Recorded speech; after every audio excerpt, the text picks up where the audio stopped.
साथियों नमस्कार।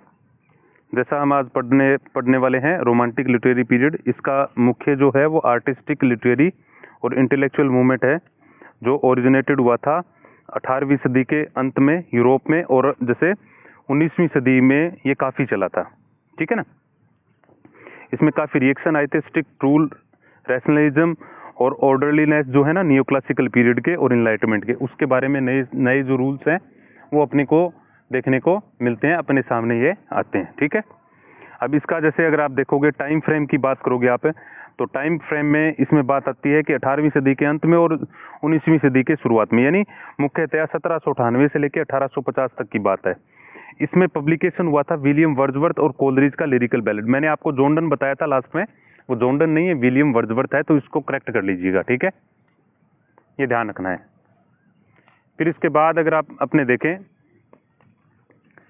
तो इसमें क्या होता है कि लिरिकल बैलेड जो है वो शुरू हुआ था और उसका अंत होता है 19वीं सदी के एंड में, जो राइज होता है विक्टोरियन लिटरेचर का। फिर इसके बाद बात करें अपने हिस्टोरिकल जो कॉन्टेक्स्ट है उसमें, after math of French revolution, French revolution जो हुआ था उसके बाद की बात है ये, जो 1798 में होता है, और नेपोलियनिक वॉर जो हुआ था उसके बाद की बात है। इंडस्ट्रियल रिवोल्यूशन जो है और सोशल अपहीवल्स जो हैं वो अपने को देखने को यहाँ पे मिलता है, और यहाँ पे राइजिंग होता है नेशनलिज्म का, डेमोक्रेटिक आइडियल्स का। ठीक है। साइंटिफिक डिस्कवरीज हैं जो हमारे सामने, जो हमारे ओल्ड बिलीफ थे उन सब को चैलेंज करता है। ठीक है, ये भी अपने को देखने को मिलता है। फिर growing interest in folk culture, nature और सुपरनेचुरल जो पावर होती है उसमें देखने को अपने को मिलता है। फिर अगर अपने बात करें जैसे की कैरेक्टरिस्टिक्स होती है रोमांटिसिज्म की, उसको देखें अपने, तो ये अपने इमोशनल और इमेजिनेशन जो है उन पर काफ़ी प्रभाव डालता है। ठीक है। तो इसमें अपने को फीलिंग आती है अपने इंट्यूशंस की, और वैल्यूड करता है अपना जो रीजन और लॉजिक है उसको। इसमें आपके साथ पोइट्री, लिटरेचर और open exploration, intense emotional states जो हैं वो देखने को मिलता है। फिर इसके बाद आता है जैसे ग्लोरिफिकेशन ऑफ नेचर, तो ये जो रोमांटिसिज्म जो है उसकी कैरेक्टरिस्टिक्स देखने को मिलती है। ठीक है। इसमें दूसरा पॉइंट है जिसमें ग्लोरिफिकेशन ऑफ नेचर, तो नेचर जो है वो ब्यूटी का, इंस्पिरेशन का और स्पिरिचुअल ट्रूथ का एक सोर्स देखने को मिलता है अपने को। ठीक है।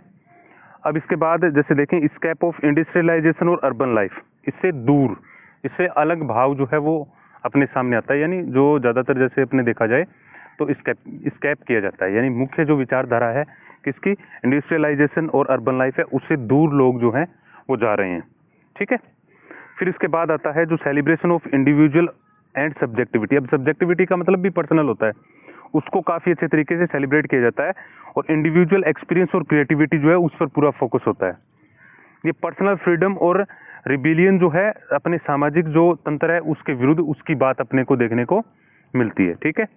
इसमें इंटरेस्ट जो है वो पास्ट के बारे में होता है और काफ़ी एक्जोटिक, काफ़ी विचित्र होता है, स्ट्रेंज होता है।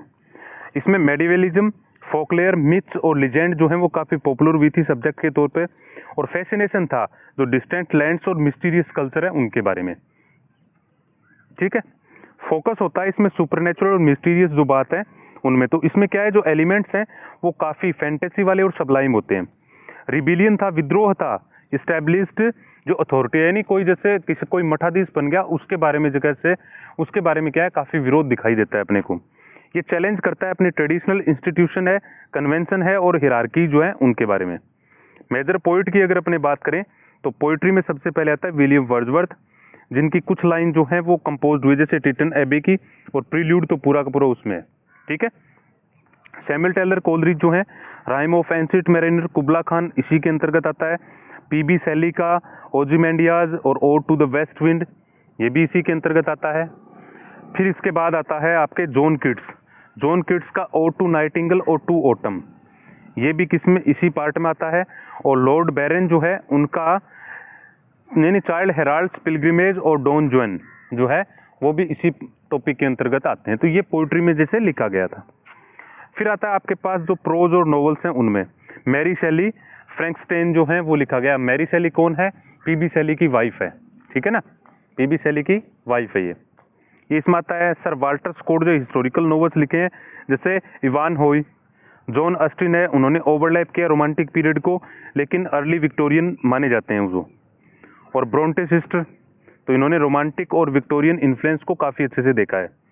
फिर जैसे अगर थीम की बात करें इसमें, तो नेचर जो है उसको लिविंग फोर्स, एक जीवंत और जो ताकत है उसके रूप में दिखाया गया है। पावर है ये इमेजिनेशन और क्रिएटिविटी की।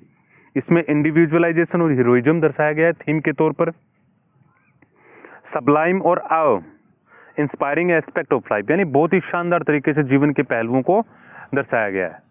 फिर आता है मेलनकोली और beauty in death and transitions, यानी जैसे दुख भी है और सुख भी है, ये सब कुछ इसके अंतर्गत आपको दिखाई देता है। ठीक है। पॉलिटिकल और सोशल फॉर्म जो है वो दिखाई देती है अपने को। लिटरेरी टेक्निक के तौर पर अपने देखें, लिरिक पोइट्री जो पर्सनल इमोशन को शो करती है, सिंबोलिज्म है इसमें, इमेजरी जो है वो नेचर से और सुपर नेचुरल पावर से ली गई है। ठीक है, इमेजरी जो है वो इसमें फ्रीक्वेंट यूज किया गया है फर्स्ट पर्सन नरेशन का। और सेंसरी एक्सपीरियंस जो है उस पर फोकस है, कई सारे अलग अलग वर्णन किए गए हैं, एक्सपेरिमेंट किए गए हैं काफ़ी फॉर्म और मीटर के साथ, यानी काफ़ी बदलाव वाली बात देखने को यहाँ पे मिलती है। फिर आता है इसमें आपके इंपॉर्टेंट कॉन्सेप्ट, जैसे सबलाइम, अब inspiring beauty mixed with terror है। पैंथेइज्म, जिसमें क्या है गॉड और स्पिरिट है वो नेचर में दर्शाती है, जैसे वर्ड्सवर्थ के जो पोइट्रिया जो है ना, पोइट्रीज जो हैं वो देखते हैं, अपने पोइम्स देखते हैं। फिर है बैरोनिक हीरो, तो ये मूडी होता है, रिबिलियस होता है और फ्लैव्ड प्रोटागोनिस्ट होता है, तो लॉर्ड बैरोन के जो वर्क्स हैं उसमें देखने को मिलता है अपने को। फिर है सिग्निफिकेंट वर्क टू एक्सप्लोर, जैसे लिरिकल बैलेड वर्ड्सवर्थ और कोलरिज के द्वारा, फ्रैंकस्टाइन मैरी शेली, डॉन जुआन जैसे लॉर्ड बैरोन के द्वारा, ode to nightingale John Keats के द्वारा अपने को देखने को मिलती है। तो देखिएगा ये इसके कई सारे जैसे मुख्य पॉइंट्स हैं, आपने इनको देखा, और इसके बाद क्या है कि आप इसको लाइक शेयर जरूर करिएगा। ठीक है, थैंक यू वेरी मच।